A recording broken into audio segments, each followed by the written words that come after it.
আসসালামু আলাইকুম দর্শক ভাইরে ভাই ভিডিওটা মানে আপনি অনেক সময় মনের ভুলে ফেসবুক পেজ খুলে ফেলেছেন, একাধিক ফেসবুক পেজ খুলে ফেলেছেন যে ফেসবুক পেজের কোনো দরকার নাই, আপনি চান যে ডিলিট করতে, আপনি ডিলিট করতে পারতেছেন না।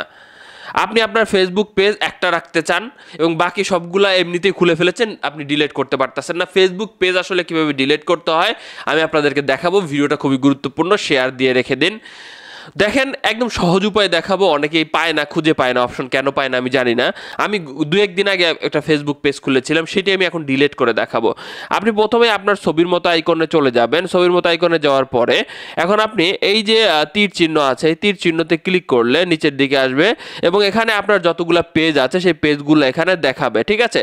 সো আমি 2 দিন আগে একটা পেজ ক্রিয়েট করেছিলাম আলামিন হোসেন 002। এই পেজটা আমি ডিলিট করে ফেলবো, কারণ এই পেজটা আমার দরকার নাই, হুদাহুদি আমি খুলে ফেলেছি আপনাদের দেখানোর জন্য। সো প্রথমে আমি এই পেজে চলে যাব। এই পেজে যাওয়ার পরে এই পেজের সকল কিছু দেখাবে। এখন আমি আবারও এই যে এইখানে ক্লিক করব। ক্লিক করার পরে এখন আমি সেটিং অপশন, এখান থেকেও সেটিং অপশনে যাইতে পারি, আমি এখান থেকেও সেটিং আইকনে যাইতে পারি। আমি উপর থেকেই গেলাম, সেটিং অপশনে এক ক্লিকে চলে গেলাম। তো সেটিং অপশনে যাওয়ার পরে আমি নিচের দিকে আসব।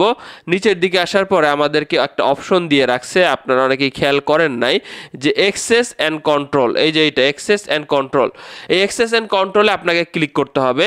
ক্লিক করার পরে এখানে কয়েকটা বিষয় আছে যে আপনি আপনার পেজটা ডিঅ্যাক্টিভ করতে পারেন, আপনি আপনার পেজটা আনপাবলিশ করতে পারেন সাময়িক সময়ের জন্য, কিংবা আপনার পেজটা আপনি ডিলিট করতে পারেন।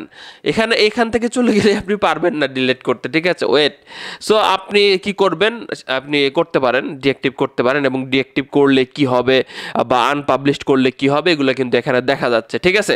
সো এখন আমরা কি করব, আমরা দেখাবো যে পেজটা ডিলিট করব কিভাবে। আমি লাস্টে আমরা ক্লিক করলাম এবং এটা পার্মানেন্ট ডিলিট হয়ে যাবে, এটা কিন্তু বলে দিছে। তো এখন আমরা কন্টিনিউতে ক্লিক করব। ক্লিক করার পরে এখন আমরা একটা রিজন দিতে পারি যে কি জন্য আমরা এই পেজটা ডিলিট করতে চাই। এখানে যে কোনো একটা রিজন আপনি সিলেক্ট করে দিতে পারেন, ঠিক আছে।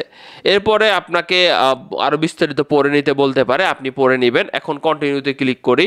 কন্টিনিউতে ক্লিক করার পরে এখানে চাইলে আপনি যতগুলো ছবি পোস্ট করেছেন বা ভিডিও পোস্ট করেছেন, পেজটা ডিলিট করার আগে আপনি এইগুলো কিন্তু ডাউনলোড করে রাখতে পারেন। এখন ডিসিশন আপনার যে আপনি এটা ডাউনলোড করে রাখবেন কিনা। এরপর আপনি কন্টিনিউতে ক্লিক করেন। এখন আপনার পাসওয়ার্ড দিতে হবে, ফেসবুকের পাসওয়ার্ডটা দিয়ে দিতে হবে, ঠিক আছে। আমি আমার ফেসবুকের পাসওয়ার্ডটা এখানে দিয়ে দিচ্ছি।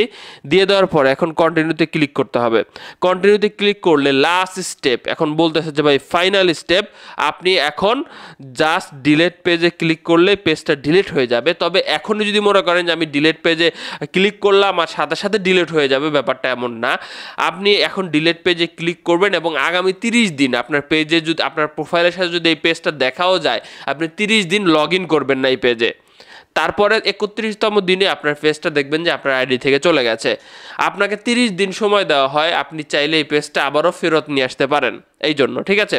আমি যখন এই ডিলিট পেজে ক্লিক করব, এটা ডিলিট হয়ে যাবে এবং এটা সুইচ করে আমার কিন্তু প্রোফাইলে চলে এসেছে। দেখতে পাচ্ছেন আমার প্রোফাইলে কিন্তু চলে এসেছে। এখন যদি আমি এখন 3 ডটে চাপ দিই, আমার প্রোফাইলের মতো আইকনে চাপ দেই এবং এখানে চাপ দেই, দেখতে পাচ্ছেন এটা কিন্তু অলরেডি দেখা যাচ্ছে না, কিন্তু আমি চেষ্টা করলে কিন্তু ফেরত নিয়ে আসতে পারবো। অলরেডি কিন্তু আমার আইডির সাথে দেখা যাচ্ছে না, পেজটা কিন্তু নাই।